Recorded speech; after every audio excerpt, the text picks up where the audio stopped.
ঢাকাই চলচ্চিত্রের তারকা পরিমণি মানেই যেন আলোচনার কেন্দ্রবিন্দু।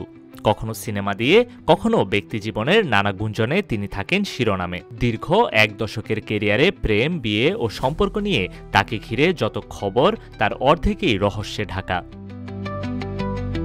সম্প্রতি এক টেলিভিশন অনুষ্ঠানে সঞ্চালক পরীকে প্রশ্ন করেন, শেখ সাদী কি তোমার প্রেমিক হয়? পরিমণি হাসতে হাসতে বলেন, না, ও আমার ছোট ভাই। কথার মাঝেই যোগ করেন, আমি যদি নিজেকে সিঙ্গেল বলি কেউ বিশ্বাস করবে না, কারণ আমার ভেতরে সবসময় প্রেমের একটা ফিলিংস কাজ করে। আমি মনে করি এটিই ভালো। এরপর আসে সেই জিজ্ঞাসা, কতবার বিয়ে করেছে পরিমণি? পরিমণি স্পষ্ট উত্তর দেন, একবার। চিত্রনায়ক শরীফুল রাজের কথাই তিনি বোঝাতে চেয়েছিলেন। তবে গুঞ্জনের প্রসঙ্গে হেসে বলেন, ওরা মনে হয় আমার সৎ স্বামী, যাদের সঙ্গে ডিভোর্সটা কেউ দেখেনি।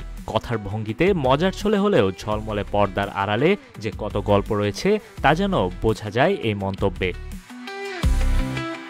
বিনোদন মহলে বহুদিন ধরে প্রচলিত ছিল পরিমণি শোবিজে আসার আগেই খালাতো ভাই ইসমাইলকে বিয়ে করেছিলেন। 2023 সালের নভেম্বরে ইসমাইলের মৃত্যুর পর সেই গুঞ্জন আরও তীব্র হয়।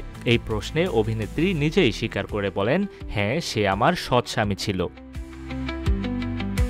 বিয়ের প্রসঙ্গ ঘুরতেই সঞ্চালকের প্রশ্ন, কতবার বিয়ে করতে চাও তুমি? পরিমণি হেসে উত্তর দেন, আমি ছোটবেলা থেকেই মজা করে বলতাম আমি 1 ডজন বিয়ে করব। তখন জানতাম না এই কথায় একদিন এমন গুঞ্জনে পরিণত হবে। আগে বুঝলে এই কথা কখনো বলতাম না। পরিমণির জীবন যেন একটি খোলা বই, যেখানে প্রতিটি পাতায় রং, আলো আর বিতর্কের মিশ্রণ। গুঞ্জনের ভেতর দিয়ে তিনি যতবার বিতর্কে জড়িয়েছেন ততবারই নিজের মতো করে উত্তরও দিয়েছেন।